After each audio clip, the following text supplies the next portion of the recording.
Hey, what's going on out there, YouTube? This is SCL0320. I'm back, part of JVS. We're back. So, y'all thought I was gonna stop with just Wonder Woman? Really? Come on. You know I already bought Wonder Woman, of course. But in addition to Wonder Woman, I've also bought this. The Death of Superman. Superman Doomsday. In one. So you knew like I was gonna do that for sure. And I mean, I highly recommend, like, if anybody, I don't know if I'm gonna upload this in time, but if you can, before Best Buy closed today, try to get that, because I don't know what the price is gonna get hiked up to. I'm estimating probably like 20-something bucks, if not more than that. But for this deal, to get the full entire hardback version of this, one of the best graphic novels ever, and on top of that, being able to actually get the actual Superman Doomsday, which was actually one of the best animations they've done, one of the first animations that DC's done specifically with Warner Brothers, then I definitely would recommend it. In addition to that, of course, y'all know that I got the JLA Earth 2, or you like to call it Justice League Crisis on 2 Earths. But either way, I'm going to be doing a review for that later on today as well. But this is all about Superman.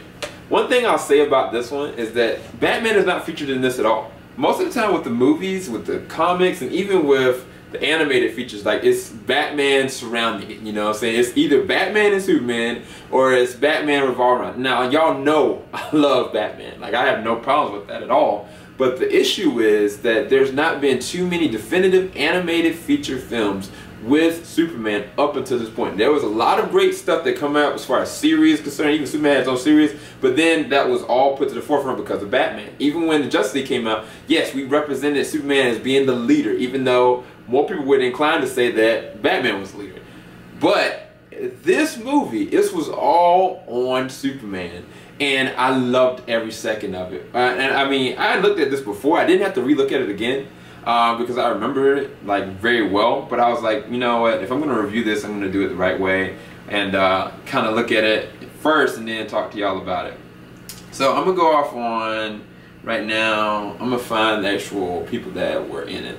So as far as the actual actors, you got Adam Baldwin that actually plays Superman, you got Anne Heche that's playing Lois Lane, you got James Marsden, Spike, or if you like to go and look at Smallville, Brainiac himself is playing Lex Luthor.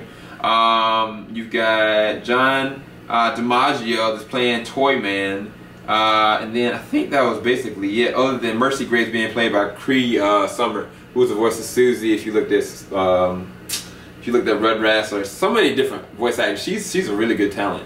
But this movie was so dark, it was so bloody. And I mean, it had to be. It had to be. Just like Year One, it had to be really grueling, and just like The Killing Joke will be very, like, rough. And of course, The Dark Knight Returns was really violent.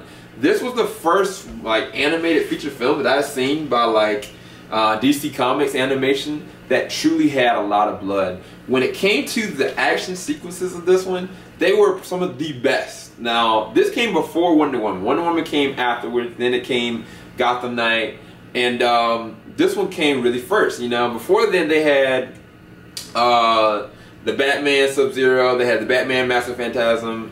I think that Return of the Joker, Batman Beyond, came a little bit later.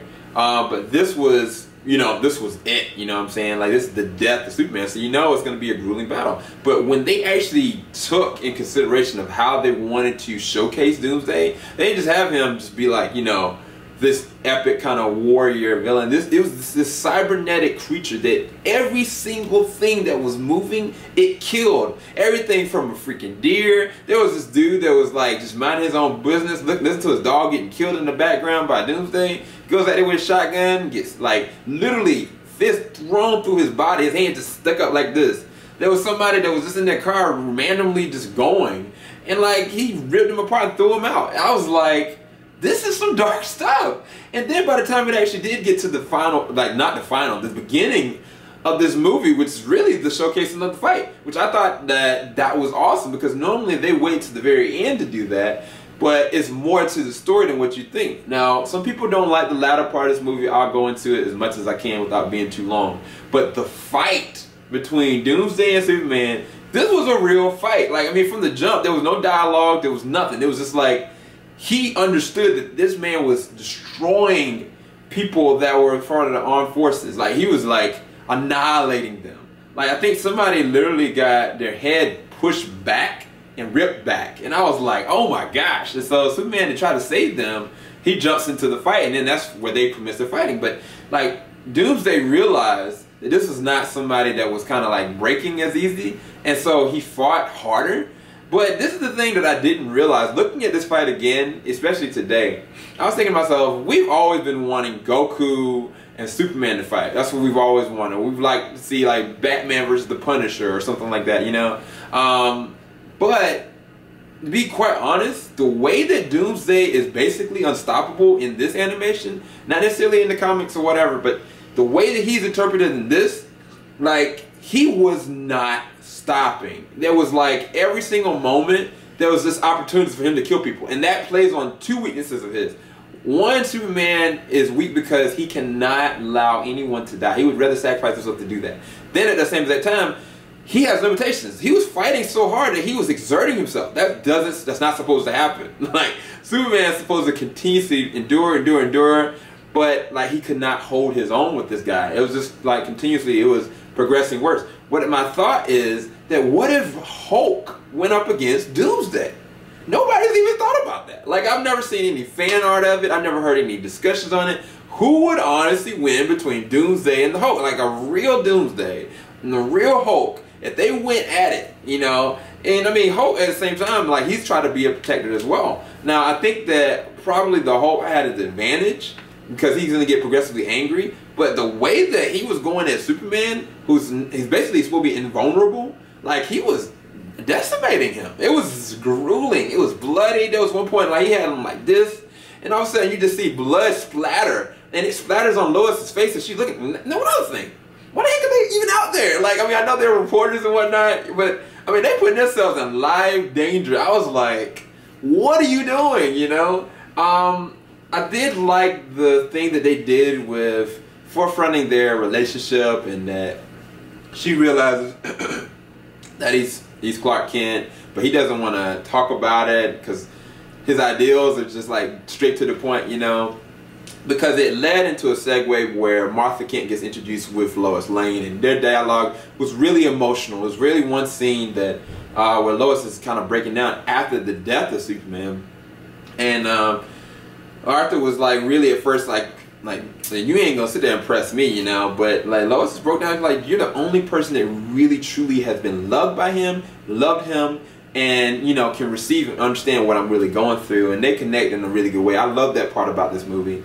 I think that they used Jimmy in a certain kind of way because everybody's dealing with a different grief of when he died, and I didn't even talk about like the way it ended, because I mean it's self-serving. Like, when he was dying, to have the flag kind of like pitched to the side, it was a classic homage to the cover and the picture art. But how he had to destroy Doomsday, it was nuts, man. It was really crazy. And the scene, his just having blood dripping from his mouth, like you saw the exertion, and he just up and just died. I was like, dang.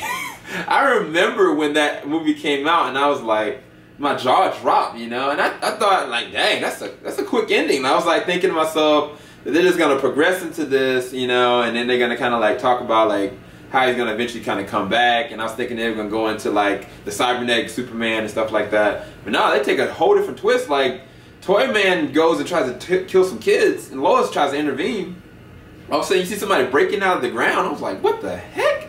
And it's Superman, or what we thought to be Superman, and then it eventually becomes like this whole other plot where it was painting in the beginning because it was all talked about from Lex's perspective that he's beautiful, like he's a god, like, but yet he's so humble and all this kind of stuff, and he just loathes that about him, but he can't stand to not be without him.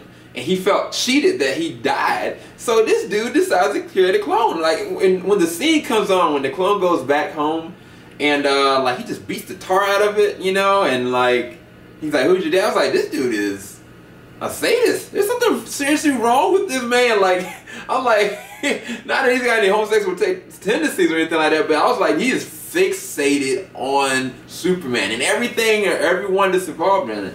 And like, James Marsden does a good job with that. One of the things I think I'd say about this is that when the animation is going, like, and the voice actors are acting, like it almost feels like an anime because the dubbing is done so well. Like it brings you in. It makes you emote, you know. And I didn't expect that from looking at the beginning of the episode when they're kind of all lovey-dovey with Lois and stuff like that, to the fighting and how things go on.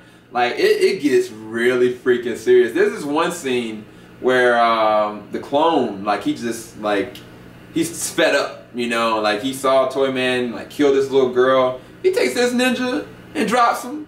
And like, I mean, he drops him on the car, and I'm thinking, like, they ain't gonna show any blood. You look at it later on, Lois is looking at the scene, and it's just blood dripping from the car. I'm like, dang, this is raw. This is what it's supposed to be, you know. And their fight towards the end, like you find out that like Superman is alive and his body was trying to heal, so it slowed to a crawl. It took 17 total days, which is crazy. That means the dude can't really die, you know. But from the fact that when he did finally go and square off, like it was a really good fight because the clone, like he decided like that he was not going to accept anything that Lex was doing. He basically tried to kill Lex. I don't know how Lex didn't die from being in a box that's thrown across I don't know how long, and but he did. But the clone had basically went to a barbershop, went to this, no, it was a salon because his females looking, looked inside of his body, looked at his skull, saw that there was in between his brain this small, minute explosion, and he decided to take it out with the laser, and the lady's just freaking out. And I mean, he takes scissors and pries it out. I'm like, this is some sick joint. And then he goes and like destroys the rest of the clones, and then towards the end, when they finally do square off, like it's an epic fight. But what perplexed me, but the imagery was amazing, was Lois. Like Lois goes and she like intervenes in behalf of Superman, stuff like that. But then like she finds herself right in the middle of the fight, and like there's stuff and debris falling and stuff like that, and then it kind of cuts her face, and she still keeps it going. And I'm like, this is nuts. This is seriously awesome imagery. Like every scene is like paced very well. There were some scenes that was just kind of unneeded, you know. Some scenes it was like underusing of people, especially with Perry and maybe Jimmy to a fault. But it was really good source material, really good animated feature film. I really enjoyed it. I gave it a 10 out of 10 just because this is how you treat Superman. This is how Superman needs to be treated. You know, like he deserves it, in my opinion, just as much as Batman does. And y'all heard that first. So CK61938 is one of the biggest Superman fans I know. Salute you, bro, because it's so true. But anyway, I highly recommend you go and check out Superman Doomsday. Definitely try to buy this if you can. It's a great package to actually have the Blu-ray, the DVD, and the actual graphic novel on top of the digital copies of the graphic novel and the Blu-ray and the DVD. You're winning. $14.99, Best Buy, Amazon, I think Walmart too. But anyway, this is JVS. We're out. Hopefully you enjoyed this review. One bit of great news is that got a new computer. So the animations, the transitions, the video editing, they're coming back. Come next week. Wait for me to do another review. I'm about to check this out right now and give y'all what y'all need. Or I might check this out. Not really sure, because I haven't bought the black and white Batman Gotham Knight, so I don't feel like I should do it, but maybe I should. Anyway, leave your comments in the comment section below what y'all thought about this. If you enjoyed my review for Superman Doomsday, leave a like below. Thanks everybody watching. Please subscribe. Deuces.